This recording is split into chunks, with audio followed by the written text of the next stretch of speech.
Assalamualaikum warahmatullahi wabarakatuh. Kenalkan, saya Ataya Herani Adi, NRP 50242410007. Jadi saya akan menjelaskan mengenai proses pengiriman pesan atau chatroom melalui protokol TCP, yaitu Transmission Control Protocol. Sesuai dengan NRP saya, yaitu ganjil, maka saya menggunakan protokol TCP. Jadi yang pertama di sini saya menggunakan 4 terminal, di mana terminal yang pertama yaitu untuk server, terminal yang kedua untuk klien pertama, terminal kedua untuk klien kedua, dan terminal ketiga untuk klien yang ketiga. Lalu, langkah pertama kita menjalankan eh, server terlebih dahulu. Bisa dilihat sini server started, maka server sedang melakukan fungsi server listen, yang dimana server ibaratnya seperti membuka gerbang dan mendengarkan apakah ada klien yang ingin masuk. Lalu yang kedua, kita menjalankan klien, program klien. Nah, karena proses ini berlangsung secara cepat, sebenarnya klien itu melakukan fungsi klien connect ke server IP, yang dimana server IP dan portnya sudah saya definisikan, yaitu ke localhost dan portnya 9999. Jadi klien ini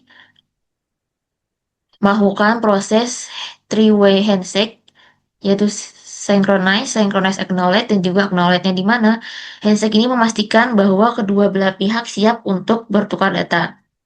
Lalu begitu handshake itu sukses, maka server akan melakukan fungsi server accept.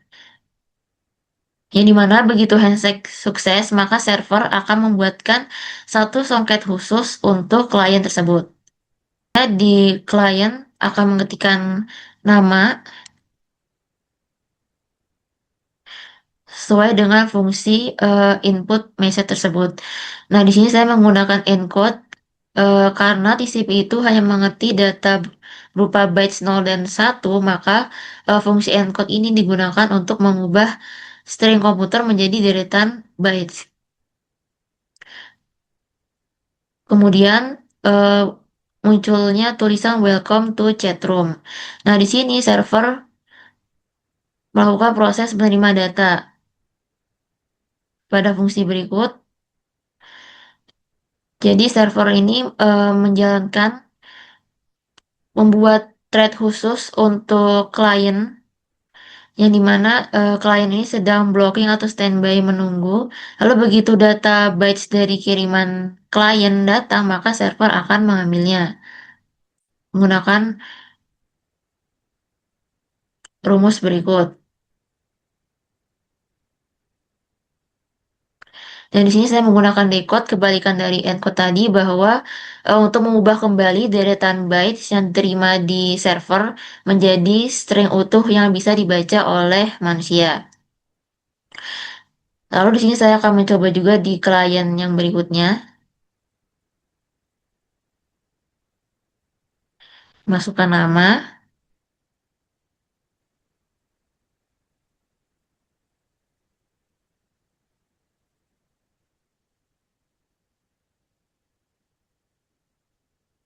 Nah, jika saya ingin menghubungkan, ingin melakukan komunikasi antara klien, itu harus melalui server.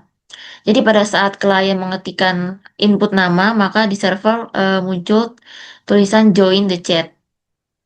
Jadi server ini langsung membuatkan soket tersendiri untuk masing-masing klien. Nah, bagaimana cara antar klien ini bisa terhubung? Yaitu melalui server. Maka dari itu di server adanya fungsi broadcast. Jadi server akan melihat daftar soket yang sedang aktif di dalam dictionary klien. Jadi server, misalkan tadi klien pertama Taya, maka server akan mengambil soket milik Taya lalu membungkus pesan tersebut dengan encode. Jadi yang pertama, server itu akan baca pesan, lalu dia melakukan encode dan mengirimkan kembali ke klien yang kedua. Kita langsung coba saja. Sini saya mencoba mengetikkan pesan di klien pertama,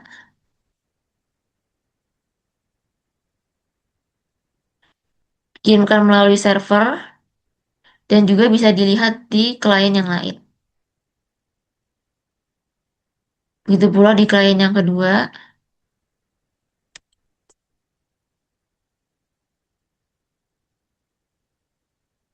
dikirim melalui server dan bisa terlihat di klien yang lain.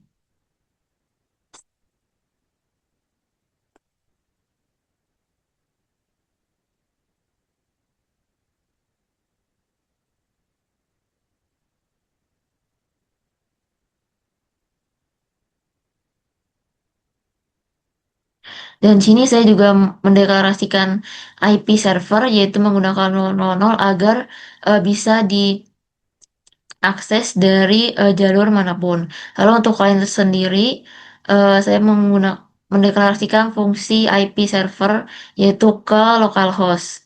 Jadi si klien ini mengirimkan ke IP localhost. Lalu untuk portnya sendiri menggunakan port 9999.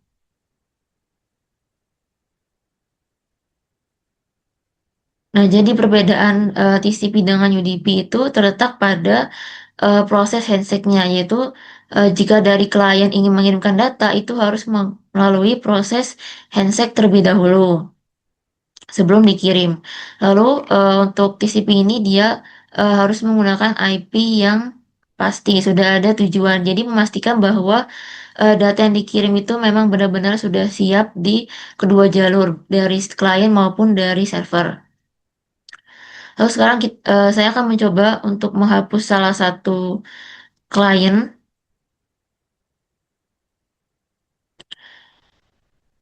Nah, di server langsung terlihat left, bahwa klien yang keluar tadi terbaca left. Sekian penjelasan dari saya. Terima kasih. Wassalamualaikum warahmatullahi wabarakatuh.